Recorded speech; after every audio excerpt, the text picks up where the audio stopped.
I'm Edie Lush, and I'm here inside the Hub Culture studio. It is summer. It's 2022. Dave Shrier, we've done many of these before. Great to have you back. Thank you for having me as we swelter under the warm May heat. Very unused to Davos without snow.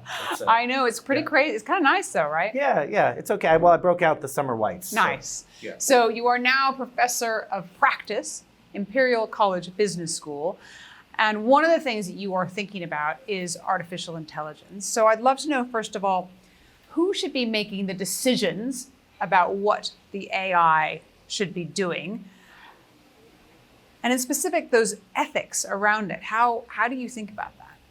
Yeah, well, it's an interesting problem because by default, we've allowed a very small number of technological elite to make all of the decisions about the AIs that we interact with and the ethics of those AI systems. And so, for example, Mark Zuckerberg personally, sometimes it is reported, was intervening on the AI algorithms on Facebook and deciding what news or information you would look at when you went on Facebook. And so we need to do a better job of expanding the pool of people who are involved in deciding what does the AI tell you and how does it work with you.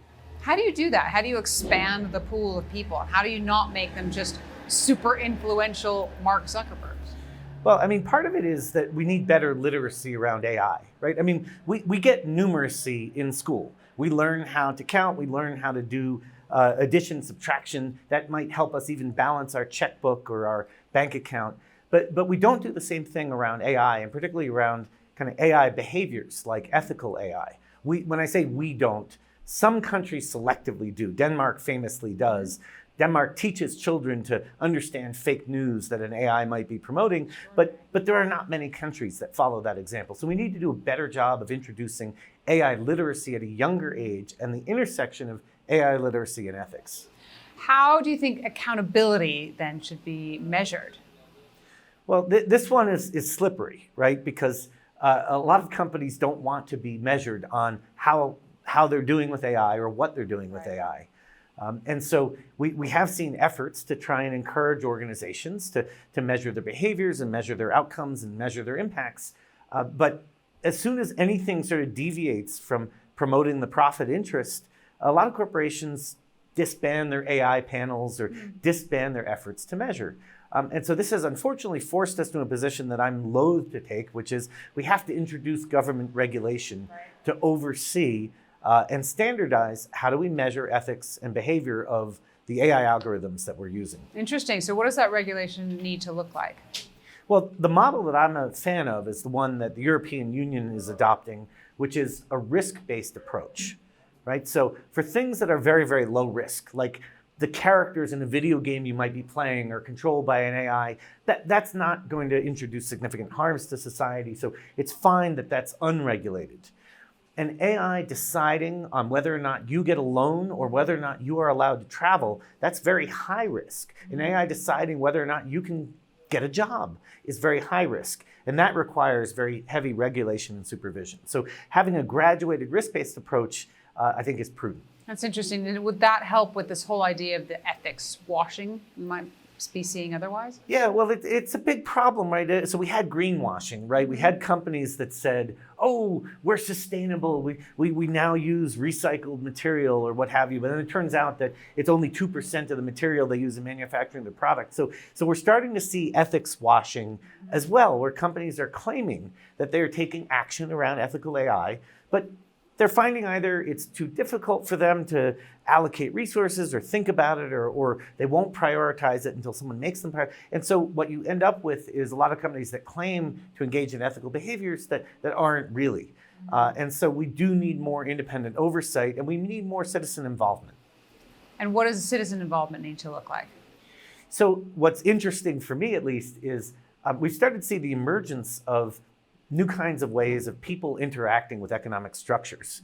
And so one of the labels that's been applied to this is Web3.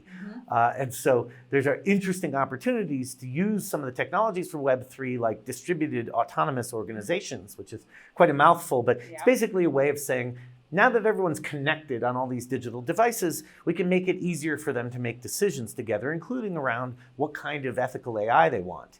And we can take that a step further and push it into the metaverse, right? And so now we can say, hey, we can actually interact with each other in an easier fashion that's more sort of natural for us in a 3D immersive environment, and make decisions about important things like how should our society be regulated. If we think about the metaverse, what particular issues around ethics come to mind? Oh gosh, well, so many, right? So this week at Davos, I will be talking about cybersecurity in the metaverse, and one of the constraints there is identity theft becomes easier because to get you into the metaverse, we have to create basically a digital imprint of you of some fashion. Right. How do we stop a bad actor from cloning that imprint and making an evil Edie that runs around and does things with your name on it? Right. And how do we know, even if I'm talking to you, that it's actually you? If this interview were in the metaverse, you could have created EdieBot. Right. And I would be talking to, you'd be talking to 20 different people at the same time.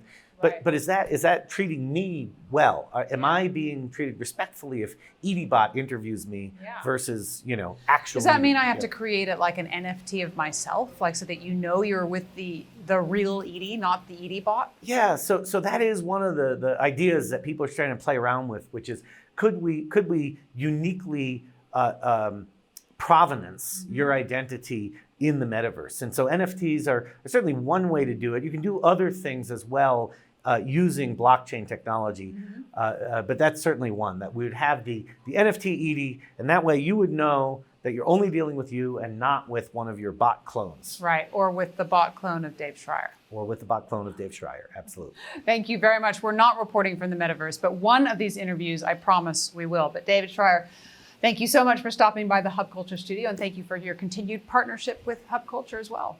Thank you, Edie. I can't wait to see you in the metaverse.